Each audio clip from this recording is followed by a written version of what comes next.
भाई cease fire होता है भारत और पाकिस्तान के बीच में, उसकी जानकारी हमको अमेरिका से मिलती है। अब एक ट्रेड डील हुई है, दो देशों की ट्रेड डील है, लेकिन भारत को भी अमेरिका के जरिए ही पता पड़ रहा है कि अच्छा ट्रेड डील हो गई। क्यों ऐसा हो रहा है? भारत सरकार की चुप्पी बताती है कि अमेरिका जो कह रहा है वो सही कह रहा है। और आप एक चीज़ देखो, ये डील कब हो रही है? जब धीरे धीरे एप्स्टीन फाइल्स में खुलासे हो रहे हैं। राहुल गांधी अडानी की बात करें कि अमेरिका में उनके खिलाफ केस चल रहा है और अपने दोस्त को बचाने के लिए मोदी इस दबाव में है। तो दबाव एप्स्टीन फाइल्स का है या दबाव अडानी के केस का है? आज की डेट में भारत की जो फॉरेन पॉलिसी है फुटबॉल की तरह होगी है। उसको एक आदमी लात मार रहा है, कहीं जाके गिर रही है, रशिया मार रहा है चाइना के पास, चाइना मार रहा है अमेरिका के पास, अमेरिका मार रहा है फिर चाइना के पास, हम ऐसे घूम रहे हैं। देखो भाई, सिंपल बात है, अडानी पे हाथ रखने का मतलब है मोदी पे हाथ रखना। इनको लग रहा है कि ये छोड़ देंगे। हाँ, वो अमेरिकन हैं, वो बहुत उच्च कोटि के रास्ते हैं। तो दो जिद दिखी आदेश जी मुझे तो सदन के अंदर। राहुल गांधी की जिद की भाई एक किताब है, उसका एक हिस्सा मैं पढ़ के ही रहूंगा। अमित शाह की जिद की पढ़ के दिखा दे, पढ़ने ही नहीं दूंगा। तो ये पढ़ देने की जिद और पढ़ने ना देने की जिद, आपको क्या लगता है लॉन्ग रन में भारी क्या पड़ेगा? सरकार ये बात समझ रही थी कि अगर इस संसद के अंदर इस बात को बोल देते तो वो हमेशा के लिए संसद के इतिहास में दर्ज हो जाती, वो ऑन रिकॉर्ड आ जाती। पहली बात। दूसरी बात, जब संसद में बोल देते तो वो बात दूर चल जाती। वो बात है क्या? तो जब चाइना एग्रेशन दिखा रहा था हमें, उस वक्त डिसाइसिव ना होना क्या चाइना के पास किसी खुफिया जानकारी का हिस्सा हो सकता है? अब अमेरिका और चाइना के सामने हमारी इस स्थिति को देखते हुए आपको क्या लगता है आने वाले सालों में वैश्विक पटल पे हमारी स्थिति और कमज़ोर होने वाली है? मुझे लगता है कि कहीं ना कहीं आपने अमेरिका के लिए बाजार खोल के चीन से भी कूटनीतिक रूप से थोड़ा सा पंगा ले लिया है।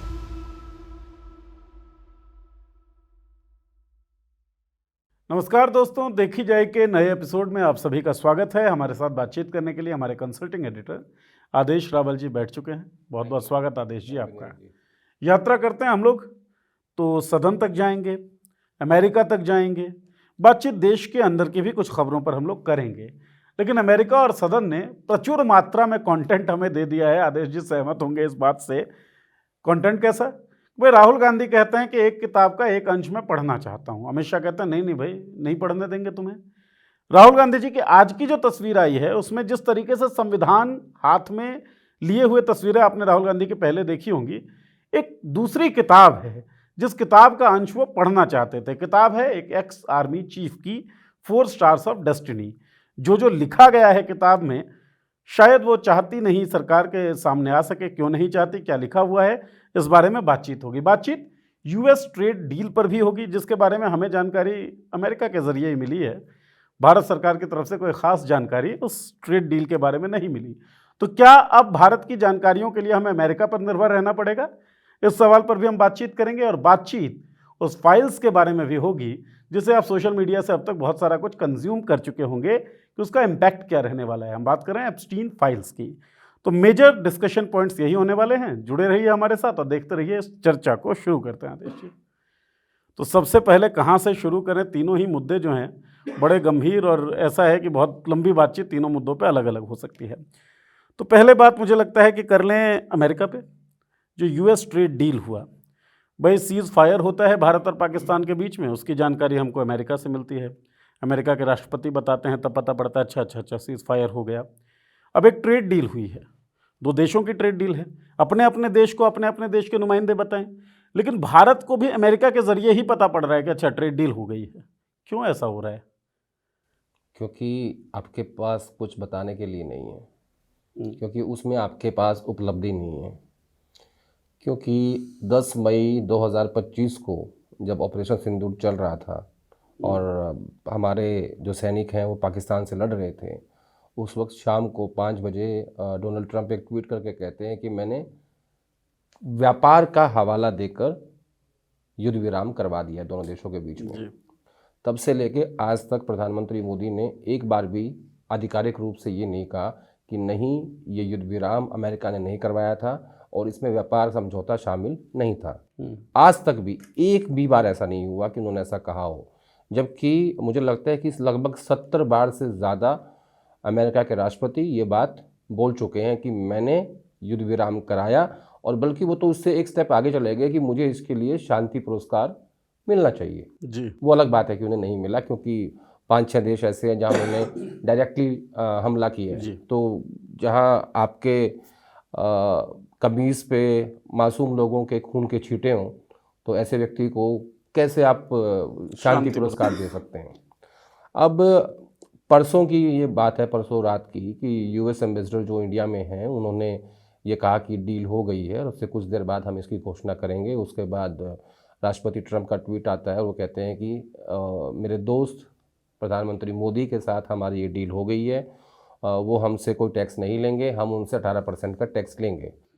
उसके बाद ये कहा गया कि देखिए कितनी बड़ी जीत है मोदी की कि वो 50% टैरिफ को घटा के 18% पे ले आए।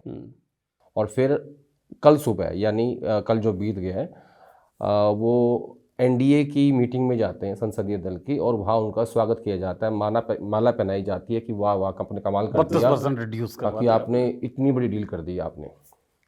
अब सबसे पहले बात करते हैं कि वो डील क्या है। 2024 में भारत के ऊपर अमेरिका 3% टैरिफ लगाता, यानी टैक्स लगाता था, ठीक है। जो सामान हमारा वहाँ जाता था उसके ऊपर 3% टैरिफ लगता था। 2025 में वो बढ़ के 25% कर दिया गया, यानी 22% का इजाफा हुआ और 25% आपके ऊपर टैक्स हो गया।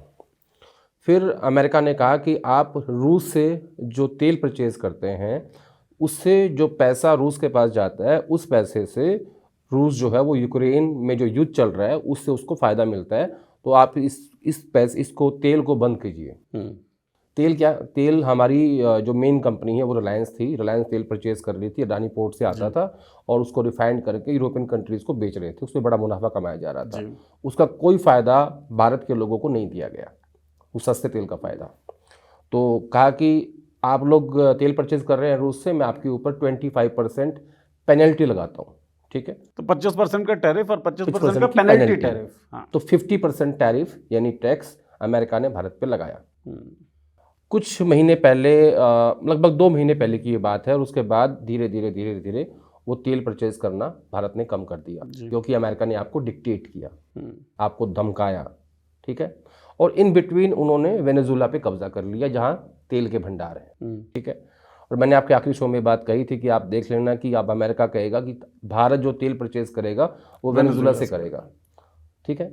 और जब परसों रात को राष्ट्रपति ट्रंप ने वो ट्वीट किया, उसमें ये बात लिखी हुई है कि भारत के ऊपर हम 18% टैक्स लगाएंगे, भारत हमारे ऊपर कोई टैक्स नहीं लगाएगा।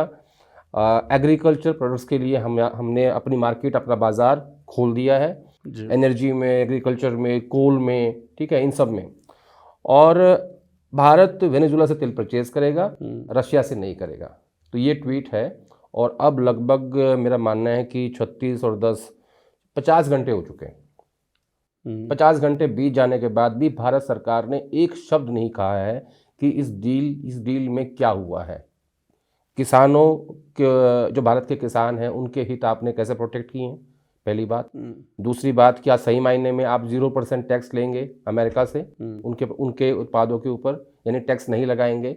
और क्या भारत के प्रोडक्ट्स के ऊपर अमेरिका 18% टैक्स लगाएगा? ठीक है। और 3% से 18% हो जाना, तो सीधा सीधा लगभग 6 गुने का इजाफा है। भारत सरकार की चुप्पी ये बताती है कि अमेरिका जो कह रहा है वो सही कह रहा है।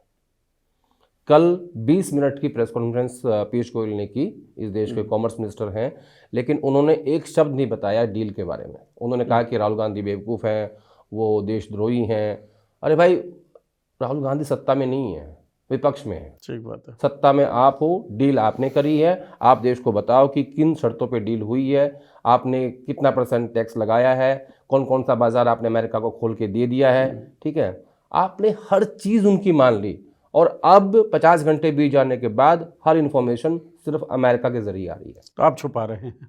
आप छुपा इसलिए रहे हैं क्योंकि आप जानते हैं कि आपके पास बताने के लिए कुछ है नहीं। तो बताएं क्या बताएं? तो मामला तो ये भी है ना आदेश जी कि 1 साल लंबे समय तक किसान जो है दिल्ली की सीमाओं पर रहे, वो 3 कृषि कानूनों के खिलाफ। सबसे बड़ी चिंता यही थी कि भाई ये जो किसानी है इसको भी व्यापारियों के हाथों में बेच दिया जाएगा, निजी हाथों में किसानी को सौंप दिया जाएगा। अगर आप बाजार इस तरीके से खोल देंगे एग्रीकल्चर का, तो किसानों की हालत तो खराब ही होगी।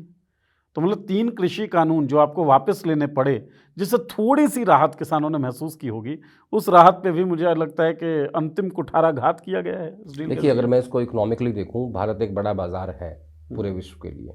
अभी तक वो बड़ा बाजार था चीन के लिए, और चीन उनका जो मैक्सिमम एक्सपोर्ट है वो भारत पे है जी जनसंख्या के लिहाज से, आप देखिए। और चीन हमें बार बार कूटनीति के हिसाब से जी नुकसान पहुंचा रहा है। उन्होंने 2020 में गलवान में हमारे 20 सैनिक मारे, 43,500 स्क्वायर फीट किलोमीटर ज़मीन हमारी कब्जा करी। 6 साल से भारत और चीन के जो सैनिक हैं वो बैठ रहे हैं, डीजीएमओ लेवल पे बैठक कर रहे हैं कि कहाँ जाके सेटल करना है। जी ठीक है। उसके बाद जब ऑपरेशन सिंदूर हुआ पिछले साल, तो हमारी आर्मी ने आधिकारिक रूप से ये कहा कि हम पाकिस्तान से नहीं, चीन से लड़ रहे थे, इसीलिए जो है हमें नुकसान हुआ है और इसीलिए हमारे जहाज़ भी गिरे हैं। ठीक है। तो इस तरीके जब आप चीन के लिए आपने बाजार खोला हुआ है और वो आपको आपके दुश्मनों से मिलकर ठोक रहा है, आप क्या कर रहे हो? कुछ नहीं। अब अमेरिका ने पाकिस्तान को इसी दौरान, जब ये ऑपरेशन सिंदूर चल रहा था, फंड्स दिए, IMF के फंड्स दिए। ठीक है। आसिफ मुनीर उनके आर्मी चीफ को व्हाइट हाउस बुलाया, ठीक है, डिनर के लिए आमंत्रित किया, और अब आपने अमेरिका के लिए भी अपना बाजार खोल दिया। यानी आप सब कुछ दे रहे हो, ले आप किसी से कुछ नहीं रहे हो हिंदुस्तान के लोगों के लिए। और आप एक चीज देखो, ये डील कब हो रही है?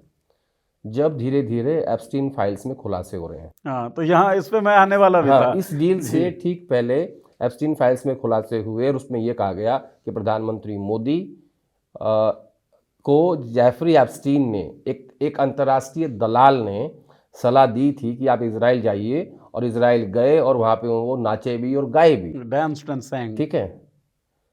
यानी आपको एक देश के प्रधानमंत्री को या एक भारत की सरकार को एक दलाल की आवश्यकता है किसी भी राष्ट्र के मुखिया से बात करने के लिए? आप इतने कमजोर हैं?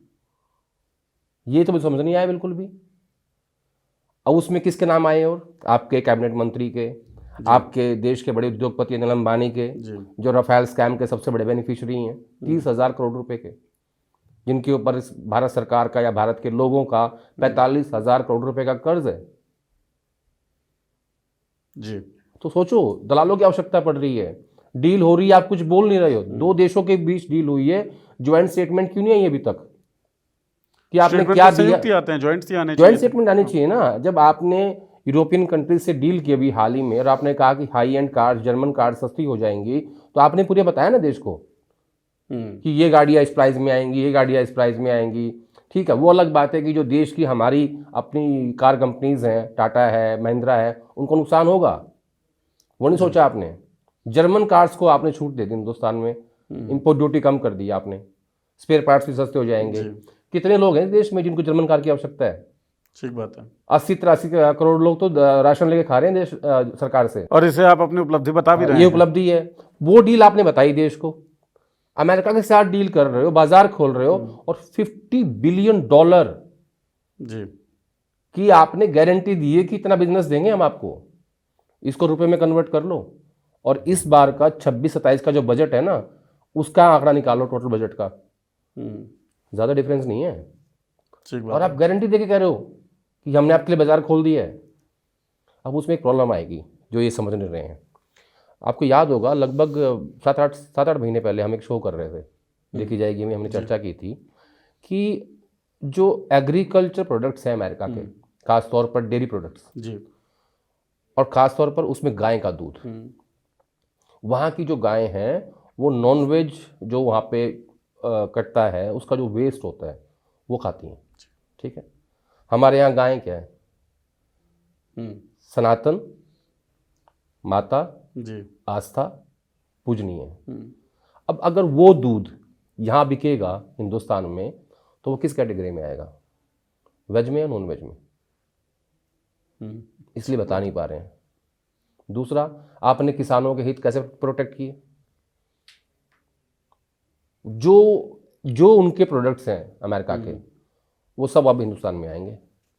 हिंदुस्तान का किसान पहले ही मर रहा है, सबको पता है इस बात के बारे एमएसपी में। मिल नहीं रही। एमएसपी तो कहीं भी नहीं मिल रही, ना मिल सकती। आपने कहा था देंगे, अब आज तक नहीं दी। बहुत सारे राज्य ऐसे हैं कि जहाँ ये कभी सपना पूरा हो ही नहीं सकता। बिहार में, उत्तर प्रदेश में, उड़ीसा में बहुत सारे राज्य हैं, छोड़ के हरियाणा, पंजाब को और वेस्टर्न यूपी को। आप इस देश लगभग पूरे देश में पूरे कहीं भी देश किसानों में की हालत ठीक नहीं ठीक नहीं है। उल्टा अब आपने क्या किया कि हमारे जो प्रोडक्ट्स हैं किसानों के, यानी जो हमारे प्रोडक्ट्स हैं एग्रीकल्चर के, उसकी परवाह नहीं की आपने। आपने अमेरिका को पूरा बाजार सौंप दिया हिंदुस्तान का कि आप यहाँ पे जो प्रोडक्ट चाहते हो आप बेचो। अब क्या हो गया, अब ये फिर फंसेंगे आगे, देखना आप, क्योंकि इनको पता नहीं कैसे करना है। उधर ये मार्केट खोल के आपने फिर से चीन से मंगा ले लिया। ठीक बात है। तो जो उनके पास एप्स्टीन फाइल्स हैं, इनके पास कोई तीसरी फाइल्स होंगी। मैं इस फाइल पे भी आने ही वाला था, क्योंकि सुब्रमण्यम स्वामी, कई बार मैंने जिक्र किया है इस शो में भी, जब उनका इंटरव्यू किया था मैंने, तो उन्होंने उस इंटरव्यू में बोला कि मुख्यमंत्री रहते हुए कई बार चीन की यात्रा पे नरेंद्र मोदी गए। उस वक्त एस जयशंकर जो थे वो डेप्यूटेड थे चाइना के अंदर ही, और सुब्रमण्यम स्वामी ने तो बड़े गंभीर आरोप लगाए थे। आरोप लगाते हुए उन्होंने कहा था कि ये जाते थे और इनके ऐशो आराम का ख्याल जो था वो जयशंकर साहब रखते थे, और उनको, सुब्रमण्यम स्वामी को, ये बात चीन के ही लोगों ने, चीन के उनके दोस्तों ने बताई है। तो इस तरह की कोई सूचना जो है वो चीन के लोगों के पास है, ये भी सुब्रमण्यम स्वामी का कहना है। तो क्या जिस तरीके से एक फाइल रिलीज हुई है, किसी और फाइल की प्रतीक्षा में हम लोग हैं? नहीं पता। मैं बार बार ये बात कह रहा हूँ कि आज की डेट में भारत की जो फॉरेन पॉलिसी है फुटबॉल की तरह हो गई है। उसको एक आदमी लात मार रहा है, वो कहीं जाके गिर रही है। रशिया मार रहा है चाइना के पास, चाइना मार रहा है अमेरिका के पास, अमेरिका मार रहा है फिर चाइना के पास। हम ऐसे घूम रहे हैं, ठीक है। लेकिन इन सबसे ज़्यादा महत्वपूर्ण बात ये है, फॉरेन पॉलिसी जो होती है ना, उसमें इकोनॉमिक फैक्टर बहुत बड़ी चीज़ होती है, ठीक है। आप क्या देते हो और क्या लेते हो, ठीक है। आपने अगर अपनी मार्केट खोल दी तो आपने उनसे क्या लिया, ठीक है। आप हमेशा आपने अपाचे पर हेलीकॉप्टर परचेज़ किए थे, वो सिर्फ उड़ने काम आ रहा है, उसमें वो कहीं भी आप उसको युद्ध में इस्तेमाल नहीं कर सकते, लेकिन आपने कर लिए क्योंकि आपको ट्रम्प से मिलना था। सिर्फ इस बात के लेके आप ये नहीं देख रहे हो कि हमारे देश के नागरिकों की जो आर्थिक चुनौतियां हैं उनको कैसे फुलफिल करें। आप सिर्फ ये देख रहे हो कि मेरा मित्र, अच्छा वो कह रहे हैं कि हमने लगाया 18% टैरिफ, ये कह रहे हैं कि हमने लगाया 0% टैरिफ, वो कह रहे हैं मोदी इज माई फ्रेंड, इधर ये ट्वीट कर रहे हैं कि नो माई फ्रेंड ट्रम्प। ये कैसी दोस्ती है? वो आपको लूटे जा रहे हैं और आप माई फ्रेंड ट्रम्प। ये ना ऑब्सेशन है बेसिकली। आपको दिखाना है कि नहीं, मैं, ट्रम्प मेरा दोस्त है, अमेरिका का प्रेसिडेंट है, इजराइल के जो नेतान्याहू है वो मेरे दोस्त हैं, वो वहाँ के प्राइम मिनिस्टर थे, ठीक है। तो आप अपने आप को बड़ा दिखाने के चक्कर में नुकसान देश का कर रहे हो। ऑब्सेशन आपने वर्ड यूज किया, ऑब्सेशन ही है या सबमिशन है? ऑब्सेशन दोस्तियों में सबमिशन कई बार होता है। नहीं, ऑब्सेशन तो इस बात का है कि आपने अमेरिका के हाथों देश को लुटवा दिया और फिर भी आप गले में माला डाल रहे हो और कह रहे हो कि वो आपने कितना बड़ा महान काम कर दिया, कितनी बड़ी डील कर दी आपने। क्योंकि इनको इस बात का भरोसा है, क्योंकि हमारी ये जो बातें हैं ये जनता तक नहीं पहुंचेंगी, क्योंकि हिंदुस्तान की मीडिया ये बात नहीं बताएगी। फर्ज करो अगर एप्स्टीन फाइल्स में राहुल गांधी, अखिलेश यादव, वेणुगोपाल इनके नाम आगे होते, फर्ज करो राहुल गांधी प्राइम मिनिस्टर होते या अखिलेश यादव प्राइम मिनिस्टर होते हैं, वेणुगोपाल विदेश मंत्री होते, मैं एज्यूम कर रहा हूँ, ठीक है, उनके नाम एप्स्टीन फाइल्स में आगे होते, दिखाती नहीं देश की मीडिया। लोगों को पता ही नहीं एप्स्टीन फाइल्स क्या है। ठीक बात है। जेफरी एप्स्टीन जो एक अंतर्राष्ट्रीय दलाल है, जो लड़कियां मुहैया कराता था बड़े बड़े नेताओं को, भयंकर सेक्स ऑफेंडर। हाँ, उसकी पार्टीज में जाना, उसकी बात सुनना, उसका इस्तेमाल करना ताकि आप पहुंच सको बड़े लोगों तक, बड़ी डील कर सको। और क्या है ये? इसको मैं पिंप के अलावा कुछ नहीं कह सकता जी। दलाल है वो, था, उसकी सहायता लेनी पड़ रही है आपको। तो हाँ, अब सोचो कि राहुल गांधी या अखिलेश यादव प्रधानमंत्री हैं, वेणुगोपाल जो है वो विदेश मंत्री हैं और एप्स्टीन फाइल आ गई, क्या होगा? सोच के देखो एक बार। एंकरनिया की सारी छुट्टियां कैंसिल हो जाएंगी कि भाई 24 घंटे का शो करो लगातार। मतलब कम से कम बीता हुआ चरित्र तो यही बता पूरा देश जान जाता। आज टीवी पे एक लाइन नहीं एप्स्टीन फाइल्स को लेके, एक लाइन नहीं है टीवी के ऊपर कि MM Naravane farmer army chief की किताब में क्या लिखा हुआ है, जैसे पढ़ने नहीं एक देना एक चाहते लाइन थे, राइट। कि ऐसा क्या था उस किताब के उस कुछ हिस्से का जो पार्ट राहुल गांधी बोलना चाहते हैं संसद के अंदर, उसमें ऐसा क्या लिखा हुआ है। खतरनाक है वो भी बहुत। जी, उस पर भी बात करेंगे हम। हाँ। और सेपरेटेड सा हिस्सा रहे तो अच्छा रहेगा, अलग अलग चंक्स डालने में भी जनता भी समझती है। बहरहाल एप्स्टीन फाइल की तो हम लोग बात कर रहे हैं, यूएस डील की हम बात कर रहे हैं, दबाव की हम बात कर रहे हैं जो मोदी के ऊपर अंतर्राष्ट्रीय स्तर पर दिख रहा है फिलहाल। राहुल गांधी मुकेश अंबानी की बात भी कर रहे हैं कि अमेरिका में उनके खिलाफ केस चल रहा है और उसको अडानी की, हाँ सॉरी, अडानी की बात करें कि अमेरिका में उनके खिलाफ केस चल रहा है और अपने दोस्त को बचाने के लिए मोदी इस दबाव में है। तो दबाव एप्स्टीन फाइल्स का है या दबाव अडानी के केस का है? नहीं, कल क्या हुआ, जब राहुल गांधी को बोलने नहीं दिया गया तो राहुल गांधी ने संसद परिसर में आके मीडिया से इंटरेक्शन किया। तो उन्होंने कहा कि मुझे पता है और मोदी जी को पता है वो किस दबाव में हैं और मैं जानता हूँ सब कुछ। ये जो डील हुई है ये इन्होंने देश को बेच दिया है मोदी जी ने, और ये डील जो है दबाव में हुई है। तो किसी ने सवाल पूछा कि सर क्या दबाव था, वही सवाल मेरा है। हाँ, तो वो जो दबाव उन्होंने कहा कि एक दबाव तो एप्स्टीन फाइल्स का है और एप्स्टीन फाइल्स में अभी और भी खुलासे होने बाकी हैं। और उन्होंने एक वर्ड यूज़ किया कि उसमें काफ़ी माल है, अभी एप्स्टीन फाइल्स में अभी और भी माल है, यानी जो आपको बार बार ऐसे ही ब्लैकमेल या अमेरिकन करते रहेंगे।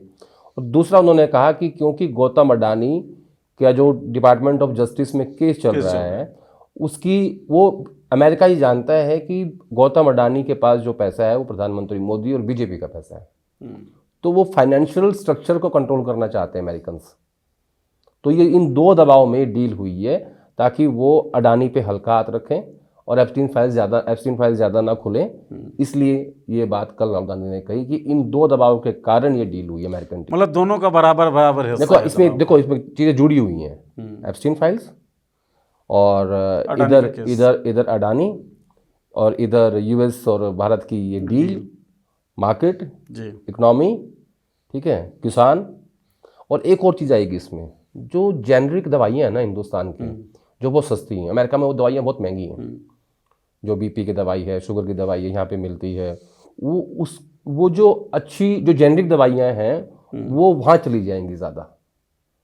हाँ। अब यहाँ पे बचेंगी जो कौन सी दवाइयाँ, जैसे सपोज करो कि रेनबैक्सी की दवाइयाँ हैं जी, जो जेनरिक एक 10 टैबलेट का पत्ता 40 रुपये का आता है, वो रेनबैक्सी का 180 रुपये का आएगा।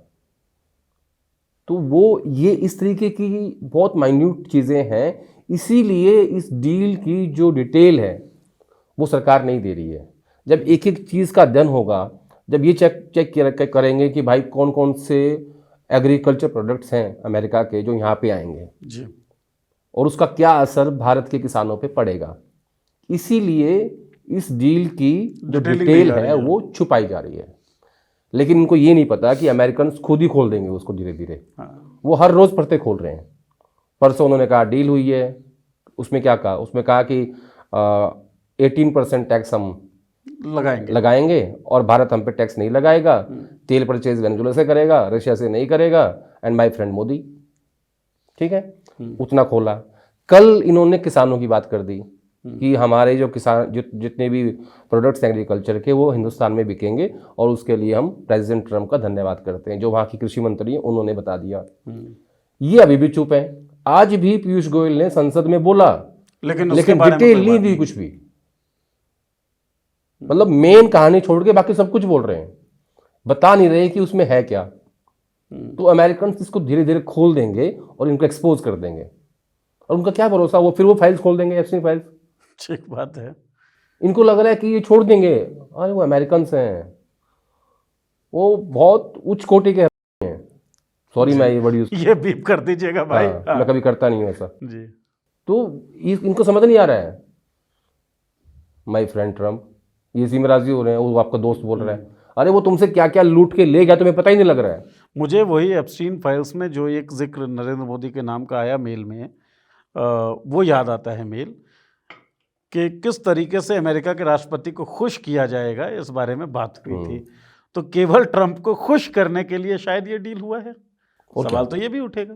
नहीं, इसीलिए हुआ है कि वो खुश रहें ताकि फाइल्स रिलीज ना हो। हाँ। वो खुश रहें ताकि अडानी पे मामला जो है वो आगे ना हल्का हाथ रखा जाए। देखो भाई, सिंपल बात समझो, अडानी पे हाथ रखने का मतलब है मोदी पे हाथ रखना। जी, सिंपल है, इसमें कोई रॉकेट साइंस नहीं है, सबको पता है। राइट। तो ये तो हो नहीं सकता ना। अच्छा, अब एक चीज़ ये बताइए आदेश जी, क्योंकि कांग्रेस को कवर करते हुए आपको सालों बीत गए, बल्कि दशकों बीत गए भी कहेंगे हम तो 3 साल बाद, अभी इतने बूढ़े नहीं हुए आप। बहरहाल, अडानी और मोदी का रिश्ता क्या है? ये सवाल राहुल गांधी लगातार उठाते रहे और जो सवाल उन्होंने उठाया, चाहे चाइना और पड़ोसी देशों के साथ भारत के जो संबंध थे, उसके ऊपर भी लगातार वो वोकल रहे। वो सारी चीज़ें अब दृष्टिगोचर हो रही हैं कि राहुल गांधी कहीं न कहीं शायद सही आशंकाओं पर सवाल उठा रहे थे। तो कुछ पॉलिटिकल फ़ायदा इसमें आप देख रहे हैं विपक्ष को होता हुआ? नहीं, पॉलिटिकल फ़ायदा तब हो विपक्षी पार्टियों को या पूरे समूचे विपक्ष को जब हिंदुस्तान के मीडिया, खासतौर पर टीवी और अखबार, हिंदी के अखबार सच्चाई लिखें, जनता तक पहुंचाएं तो फ़ायदा हो। अब ये जितनी चीज़ें जा रही हैं उसको सबका माध्यम सोशल मीडिया है जी। उसका माध्यम हम जैसे आपके हमारा शो के यूट्यूब के दर्शक हैं, उसका माध्यम फेसबुक है, इंस्टाग्राम है, ट्विटर है। लेकिन टीवी और अखबार वो उसका माध्यम नहीं है। और यही सबसे बड़ी पावर है बीजेपी की। उनके पास कार्यकर्ताओं की पावर कम है, मीडिया की पावर ज़्यादा है। हालांकि आपको पता है कि मैं अपनी बिरादरी के बारे में बोलने से थोड़ा बचता हूँ, लेकिन सच्चाई यही है। यूपीए, अब देखो, इन्होंने कहा कि हम किताब या अखबार में छपी हुई चीज़ों का जिक्र आप संसद में नहीं कर सकते।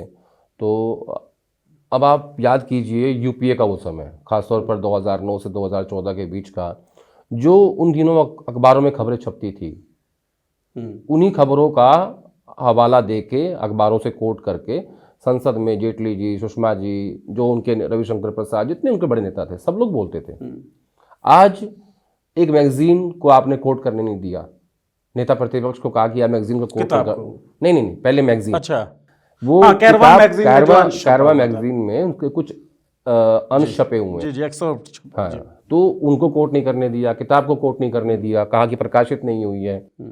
तो उन्होंने कहा कि ठीक है, मैं मैगजीन को कोट कर लेता हूँ। बोला नहीं कर सकते आप, हम नहीं बोलने देंगे आपको, ठीक है। हालांकि मेरा ऐसा मानना है कि अगर सरकार इनको बोलने देती, इतना नुकसान बीजेपी को नहीं होता। वो बोल के निकल जाते, काम खत्म था। अब बवाल 2 दिन से उसी के ऊपर हो रहा है, बोलने क्यों नहीं दिया, किताब सबके पास पहुंच गई। और आज सुबह जब राहुल गांधी संसद में आए तो किताब लेके आए और ऐसे करके कहा, क्या कहा कि जो उचित समझो वो करो। ये उनके वर्ड नहीं है, ये प्राइम मिनिस्टर मोदी के वर्ड थे, थ्रू राजनाथ सिंह, उस वक्त के आर्मी चीफ MM नरवणे को। राइट। यानी जो पॉलिटिकल विल पावर होती है, जब आप किसी परिस्थितियों में फंसते हो, वो दिखानी चाहिए थी आपको, जब डिसाइसिव समय था। अब आज संसद में याद किया गया इंदिरा गांधी को जी, कि इंदिरा गांधी कितनी उनकी जो निर्णय लेने की क्षमता थी वो कितनी अच्छी थी कि अमेरिका डरा रहा था, ठीक है, अपनी फ्लीट भेज चुका था, डरी नहीं, पाकिस्तान के 2 टुकड़े कर दिए, अलग देश बना दिया। ठीक बात है। विल पावर थी। आज लोग याद कर रहे थे पार्लियामेंट के अंदर, कई सांसद इस बारे में बात कर रहे थे। और यहाँ आपके आर्मी चीफ आपसे पूछ रहे हैं, उनको कोई जवाब नहीं दे रहा है। इस हिस्से में बाद में चर्चा कर लेंगे, मैं माफी चाहता हूँ, लेकिन वो बीच में, क्योंकि सब चीजें ना जुड़ी हुई हैं। राइट। अब चाइना को इग्नोर ही नहीं कर सकता अमेरिका पे बात करते हुए, वही, और ये चाइना का मसला है। तो ये सारी चीजें इतनी इंटरकनेक्टेड हैं। तो इस देश में आजकल ज़्यादा लोग जो कंटेंट कंज्यूम कर रहे हैं मोबाइल पे कर रहे हैं, और मोबाइल पे टीवी का पार्ट कम आता है, सोशल मीडिया का पार्ट ज़्यादा आता है जी।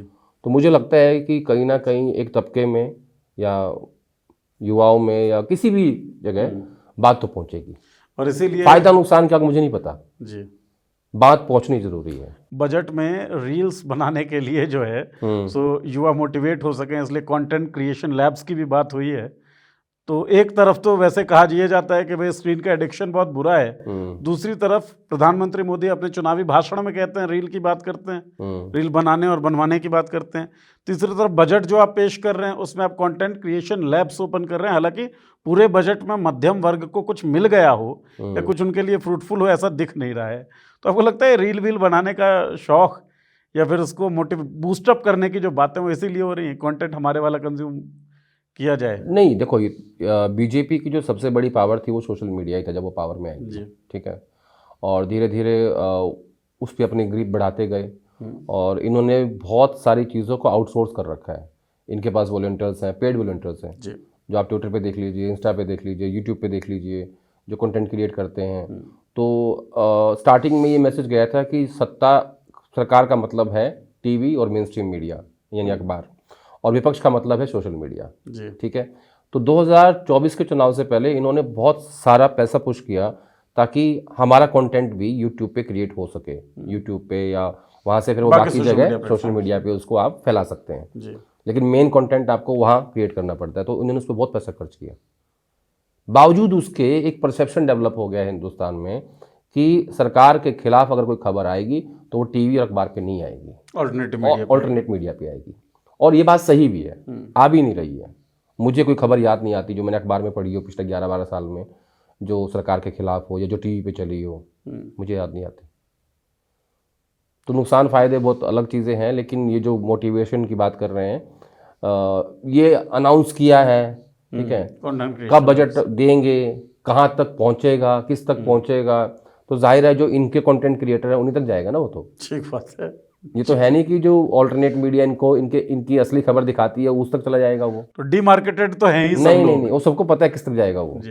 हाँ, तो वो अपने लोगों के लिए, जो इनके अपने हैं, उनके लिए बजट क्रिएट कर दिया है ताकि लोग खा कमा सकें अच्छे से। ठीक है, 15 करोड़ का निकल ही जाता है ऑर्डर, बाकी क्या क्या निकलने वाला है वो सब तो देखेंगे। सरकारों के लिए 15 करोड़ क्या होता है? Pinch of salt.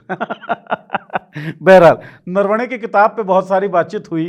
अब उस हिस्से को अच्छे से डिग आउट करते हैं क्या। तो दो जिद दिखी आदेश जी मुझे तो सदन के अंदर। राहुल गांधी की जिद कि भाई एक किताब है उसका एक हिस्सा मैं पढ़ के ही रहूंगा। अमित शाह की जिद कि पढ़ के दिखा दे, पढ़ने ही नहीं दूंगा। तो ये पढ़ देने की जिद और पढ़ने ना देने की जिद, आपको क्या लगता है लॉन्ग रन में भारी क्या पड़ेगा? और दूसरी बात, दोनों ने ये जिद पाली कौन, क्यों? देखिए, सरकार ये बात समझ रही थी कि अगर इस संसद के अंदर इस बात को बोल देते तो वो हमेशा के लिए संसद के इतिहास में दर्ज हो जाती, वो ऑन रिकॉर्ड आ जाती, पहली बात। दूसरी बात, जब संसद में बोल देते तो वो बात दूर तक जाती, और वो बात है क्या, पहले हम उसके बारे में बात करते हैं। जी, एग्जैक्टली। वो बात ये है कि M.M. Naravane, farmer army chief Manoj Mukund Naravane ने किताब लिखी। उस किताब में उन्होंने लिखा कि 2020 में हमारे लद्दाख के क्षेत्र में चाइनीज़ की जो फोर्स थी वो 4 टैंक के साथ हमारी तरफ बढ़ रही थी। आर्मी चीफ होने के नाते उन्होंने राजनाथ सिंह को फ़ोन करके कहा कि सर ऐसी स्थिति बॉर्डर पे हो गई है, क्योंकि ऊपर से ऑर्डर थे कि हमसे बिना पूछे आप गोली नहीं चलाओगे, एक्शन नहीं लोगे। तो उन्होंने फ़ोन करके कहा, तो उन्होंने एक प्रोटोकॉल के तहत डिफेंस मिनिस्टर को, उस टाइम के CDS जनरल बिपिन रावत को, NSA अजीत डोवल को और विदेश मंत्री जयशंकर को, चारों को फ़ोन करके बताया कि चाइनीज़ फोर्सेस भारत की तरफ बढ़ रही हैं और हमसे बहुत कम दूरी पे हैं, आप मुझे बताइए कि मुझे क्या करना है। अब ये होती है पॉलिटिकल कॉल। यहाँ दिखाई देती है कि आप कितनी जल्दी फैसला लेते हैं, निर्णय करने की क्षमता क्या है, कितनी आपके अंदर जी।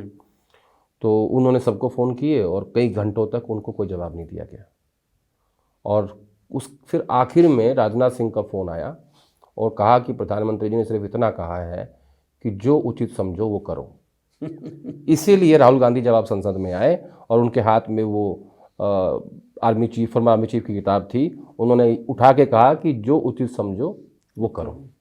तो वो बात वो संसद में नहीं बोल पाए, उन्होंने संसद परिसर में मीडिया के सामने वो किताब हाथ में लेके वो बात बोली।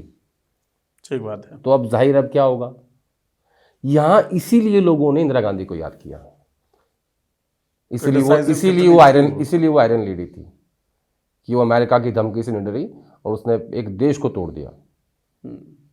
यहाँ 4 टैंक नहीं रोक पा रहे थे, ये वो देश तोड़ रही थी, फैसला नहीं ले पा रहे थे कि 4 टैंक रोकने करना क्या। अच्छा, परसेप्शन आदेश जी, जब मैं कॉलेज में था या आम बहसों में जब आप शामिल हों या डिस्कशन करते हुए लोगों को सुने, तो कहा जाता है ये कांग्रेस वाले ना थोड़े कमज़ोर से थे, क्योंकि लोगों ने पढ़ा तो व्हाट्सएप यूनिवर्सिटी से है सारी चीज़ों को।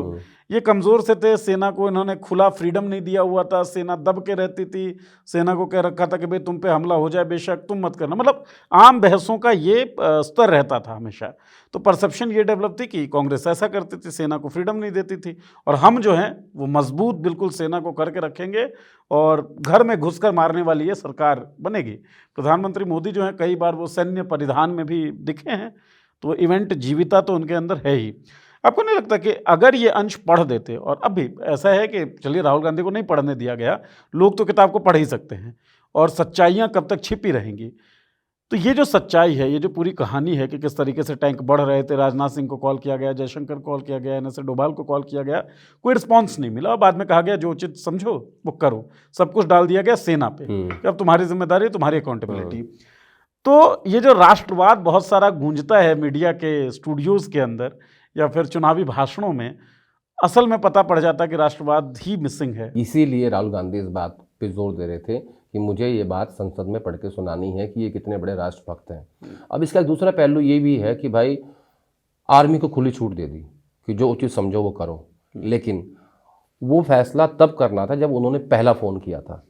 उठाते ही बोलते आप आर्मी चीफ हैं, आपको फैसला करना है, कार्रवाई करो, जो आपको ठीक लगता है आप करो। इतने घंटों का जो इंतजार करवाया आपने, वो आपकी क्षमता पे, आपके निर्णय लेने की क्षमता पे सवाल खड़े करता है। अब आपने कहा कि देशभक्ति, आज़ादी के बाद से लेकर 2014 तक ऐसी कौन सी सरकार है जिसने आईएसआई को भारत की धरती पे बुला के ये कहा कि आप हमारे यहाँ पे जांच कर लो कि हाँ आपने बम नहीं फोड़ा? है कोई सरकार? जो आईएसआई हिंदुस्तान में आतंक फैलाती है, आतंकी हमले करवाती है, हिंदुस्तान के बेकसूर लोगों को मारती है, उसी को आपने हिंदुस्तान की धरती पे जांच करने के लिए बुलाया था। एक भी प्रधानमंत्री ऐसा नहीं है हिंदुस्तान के अंदर जिसने आईएसआई को बुलाया हो यहाँ पे। ठीक बात है। इंद्र कुमार गुजराल हो, देवे गौड़ा हो, नरसिम्हा राव हो, डॉक्टर मनमोहन सिंह हो, राजीव गांधी हो, इंदिरा गांधी हो, पंडित नेहरू हो, कोई नहीं है। अटल बिहारी वाजपेयी हो, एक भी नहीं है। अब ये बात करते हैं राष्ट्रवाद की।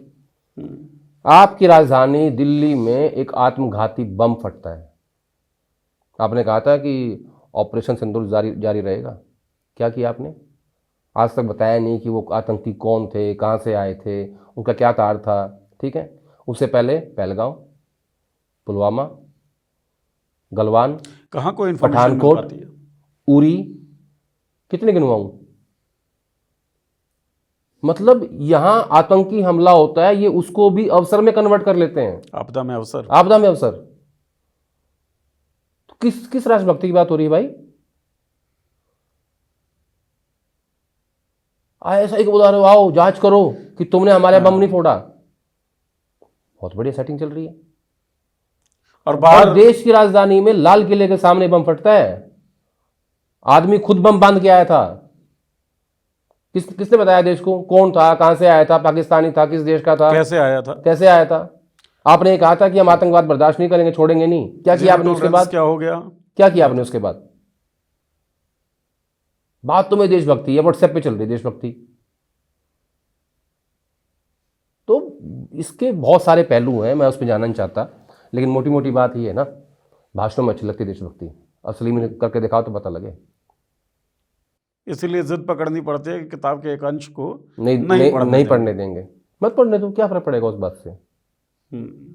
सच्चाई लोग देर सवेर जान जाएंगे। ठीक बात है। और अगर राहुल गांधी की नीयत यही रही होगी कि लोग जान जाएं, तो मुझे लगता है ये जो कुछ भी हुआ उससे ज्यादा जानकारी लोगों को हासिल होगी। पता क्या होता है, जब आप किसी को छुपाते हो ना, तो लोगों में एक क्यूरियोसिटी पैदा होती है कि इसमें क्या है ऐसा। जी, हम सब हिंदुस्तानी ऐसे ही है बाय नेचर। ठीक बात है। ये दब क्यों रहा है? तुम कोई चीज छुपाओ मुझसे, मैं और तुम्हारे पीछे बढ़ जाऊंगा, यार ये कुछ छुपा रहा है। ठीक बात है। तो सरकार जो ये छुपाने की कोशिश कर रही है ना, इसमें लोग और जान बांध के पूछेंगे, यार क्या हुआ उसमें, क्या था उसमें, क्या घटना घटी। ठीक बात है। और देख लेंगे लोग रील्स में, यूट्यूब पे देख लेंगे, फेसबुक पे देख लेंगे, ट्विटर पे देख लेंगे, देखी जाएगी मैं देख लेंगे। हाँ देखी जाएगी मैं देख। इतने कम्युनिकेशन के माध्यम है कि लोगों ने टीवी देखना बंद कर दिया, अखबारों के सर्कुलेशन कम हो गए हैं। जी, सोचना चाहिए इन लोगों को जो मेन स्ट्रीम वाले हैं। कि अगर खरीदे भी गए थे तो भैया वैल्यू के कारण खरीदे गए तो वैल्यू तो बना के रखो। क्या होता है नीरज, आप किस कोस्ट पे क्या करते हो ये बहुत महत्वपूर्ण होता है। अगर आप अखबार की कोस्ट पे ही सब कुछ कर रहे हो तो खत्म हो जाएगा वो एक दिन। ठीक बात है। सेम हाल मीडिया का है, टीवी का है। तो आपको देखना पड़ता है कि इसकी कोस्ट कितनी भारी चुका रहे हो आप, और वो आती क्रेडिबिलिटी से। अगर क्रेडिबिलिटी नहीं रहेगी आपकी, ना कोई आपको देखेगा, ना कोई आपको पढ़ेगा, और ना कोई हमें सुनेगा जहाँ बैठ के हम बात कर रहे हैं। ठीक बात है। तो जनता जो है ना वो जानती है सब, उसको पता है कि अगर ये व्यक्ति कह रहा है तो क्या कह रहा है, क्यों कह रहा है, इसका मतलब क्या है, एजेंडा क्या है, एजेंडा क्या है, वो सब पकड़ लेते हैं। ठीक बात है। पब्लिक बेवकूफ़ नहीं है भाई। इतनी बड़ी डेमोक्रेसी जो बनी है अपने आप नहीं बन गई है, हाँ, जनता के दम पे बनी है। बिल्कुल। और जनता ने इसको बनाए रखा है। चलिए आदेश जी, चर्चा के अंतिम सेगमेंट पे आते हैं और केवल 3 मुख्य मुद्दों पे हमने बातचीत की है और ये तीनों मुख्य मुद्दे जो हैं इंटरकनेक्टेड हैं। China, America, US deal, Epstein files, Adani के ऊपर चल रहा केस, और मुकुंद नरवणे साहब की किताब जिसको ना पढ़ने देने की इजाज़त नहीं दी गई सदन के अंदर पढ़ने की, राहुल गांधी को। तो जब चाइना एग्रेशन दिखा रहा था हमें, उस वक्त डिसाइसिव ना होना क्या चाइना के पास किसी खुफिया जानकारी का हिस्सा हो सकता है? नंबर 1। नंबर 2, अमेरिका पे हमने लंबी चौड़ी बातचीत कर ही ली। अब अमेरिका और चाइना के सामने हमारी इस स्थिति को देखते हुए आपको क्या लगता है आने वाले सालों में वैश्विक पटल पे हमारी स्थिति और कमज़ोर होने वाली है? मुझे लगता है कि जो हमने अपना बाज़ार खोला है पहले चाइना के सामने और अब अमेरिका के लिए, तो मुझे लगता है कि इससे हमें ज़्यादा फ़ायदा नहीं होगा भारत को एज ए इकोनॉमी। ठीक है, एक तरफ हमारा रुपया गिर रहा है, आप कह रहे हो कि जीडीपी बढ़ रही है जी। ये दो बातें मेरे समझ नहीं आती। रुपया भी गिर रहा है, जीडीपी भी बढ़ रही है। थोड़ी बहुत इकोनॉमिक्स पढ़ी है मैंने ये मेरे समझ नहीं आती। लाभार्थियों की संख्या बढ़ रही है, आप विकास कर रहे हैं, लाभार्थियों की संख्या बढ़ती जा रही है। तो ऐसे ना बहुत सारे फैक्टर्स हैं, लेकिन मुझे लगता है कि कहीं ना कहीं आपने अमेरिका के लिए बाजार खोल के चीन से भी कूटनीतिक रूप से थोड़ा सा पंगा ले लिया है, जो कि पंगा पहले भी चल रहा था। लेकिन उसमें क्या था कि चीन के लिए भारत व्यापार एक बड़ा बाजार था, लेकिन अब आपने अपनी मार्केट का कुछ हिस्सा अमेरिका के लिए खोल दिया है, तो कंपटीशन हो गया है। तो मतलब क्या कोई संभावना आपको दिख रही है चीन की तरफ से भी किसी तरह के रिएक्शन की? रिएक्शन तो आएगा, किस रूप में आएगा मुझे नहीं पता, क्योंकि वो देख रहे हैं इस वक्त क्या होता है। जो भी कोई भी सरकार हो, उसके मुखिया को ये इंटरनेशनल जो कम्युनिटी होती है बहुत क्लोजली वॉच करती है, उसकी पर्सनैलिटी को वॉच करती है, उसके काम करने के तरीके को वॉच करती है, उसके सोचने की क्षमता को वॉच करती है, उसके फैसले लेने के तरीके को वॉच करती है, और फिर वो उसी हिसाब से अपने एक्शंस को प्लान करते हैं। आपको नहीं लगता है कि जो डीप स्टेट ऑफ अमेरिका है उसने मोदी जी पे स्टडी कर रखी होगी कि इनको क्या पसंद है? ठीक बात है कि 10,000 लोग एक स्टेडियम में इकट्ठे कर दो और मोदी जी इसको झप्पी पा लें ट्रम्प को, फिर कहें कि मेरा दोस्त, मेरा भाई, ठीक है, फिर हाथ हिला लें और उसके बाद कोई भी डील कर लो। ठीक बात है, माय डियर फ्रेंड, केवल मोदी ही क्यों, बाकी और लोग क्यों? अमेरिका का जो डीप स्टेट है, ठीक है, वो एक डेमोक्रेटिक कंट्री है अमेरिका, चीन तो नहीं है, वहाँ भी तो सब सुविधाएं उपलब्ध हैं, वो भी तो स्टडी कर रहे हैं इनके ऊपर। ये किसी भी सरकार का एक डिपार्टमेंट होता है, हर सरकार का, कि जो अपने विरोधियों के या दूसरे देश के जो राष्ट्रीय अध्यक्ष होते हैं उन पे स्टडी करके रखते हैं कि ये क्या पर्सनैलिटी है। डॉक्टर मनमोहन सिंह को ओबामा ऐसे ही डॉक्टर सिंह नहीं बोलते थे, उनके लिए ऐसे ही 60 फीट का रेड कारपेट नहीं लगाते थे कि आइए डॉक्टर सिंह। एकमात्र ऐसा आदमी था जो अमेरिका से कुछ लेके आए थे, न्यूक्लियर डील। प्रणब और मनमोहन जब गए थे, ठीक है, आप बताओ ना हमने क्या लिया 11 साल में अमेरिका से? विजनरी लोग चाहिए होते हैं। तो जो आपका सवाल था उस पर आता हूँ वापस कि डेफिनेटली अमेरिका के डीप स्टेट ने और चाइना ने और रशिया ने, इन सब ने हमारे प्रधानमंत्री जी पे उनकी पर्सनालिटी पे, क्योंकि लंबा टाइम हो गया ना, 11 साल हो गए हैं, स्टडी कर रखी है, उनको पता है कि इनको क्या अच्छा लगता है, इनको क्या चाहिए, कब कौन सा फैसला लेंगे। तो रिएक्शन किस रूप में चाइना देगा मुझे नहीं पता, लेकिन रिएक्शन आएगा, ये बात मैं आपको गारंटी से बोल रहा हूं, गारंटी के साथ। चलिए, तो राहुल गांधी ने एप्स्टीन फाइल्स के बारे में कहा कि बहुत माल छुपा हुआ है, और हम कह रहे हैं कि बहुत माल बाकी है, आने वाला है, जो एप्स्टीन फाइल्स के बारे में केवल नहीं बल्कि शायद चाइना की तरफ से कोई रिएक्शन, यूएस और इंडिया की जो डील हुई है जिसकी जानकारी हमें यूएस के ज़रिए मिली है, उस पर चाइना कोई ना कोई रिएक्शन दे सकता है। मुकुंद नरवणे की किताब, अब तक नाम का जिक्र हमने नहीं किया है किताब का, तो 4 स्टार्स ऑफ डेस्टिनी ये किताब का नाम है। मनोज मुकुंद नरवणे जो एक्स आर्मी चीफ थे, उनकी किताब है। राहुल गांधी इसका एक अंश पढ़ना चाहते थे, अमित शाह चाहते थे नहीं भाई पढ़ने नहीं देंगे, तो ये किताब अगर अवेलेबल हो पाए कहीं से तो पढ़ लीजिए देख दाख के। कैरावान ने इसका एक अंश छापा भी है, वही अंश पढ़ना चाहते थे राहुल गांधी। बहरहाल ये जितनी भी चीज़ें समसामयिक चल रही हैं देश के अंदर और देश के बाहर, वो सब कुछ कहीं ना कहीं जुड़ी हुई दिखती हैं। आदेश जी के साथ बातचीत में भी इसी ओर इशारा मिलता है। आपको क्या लगता है, आप बताइए चर्चा सुनते हुए कमेंट बॉक्स में। कोई सवाल हो तो वो भी पूछ लीजिए, क्योंकि लगता है ये मामला चलता रहेगा और हम इस पर बातचीत करते रहेंगे। आदेश जी ने अभी बातचीत की, इसके लिए आपका बहुत बहुत शुक्रिया। Thank you. आप लोगों ने सुनी ये बातचीत, इसलिए आप लोगों का बहुत बहुत शुक्रिया, धन्यवाद।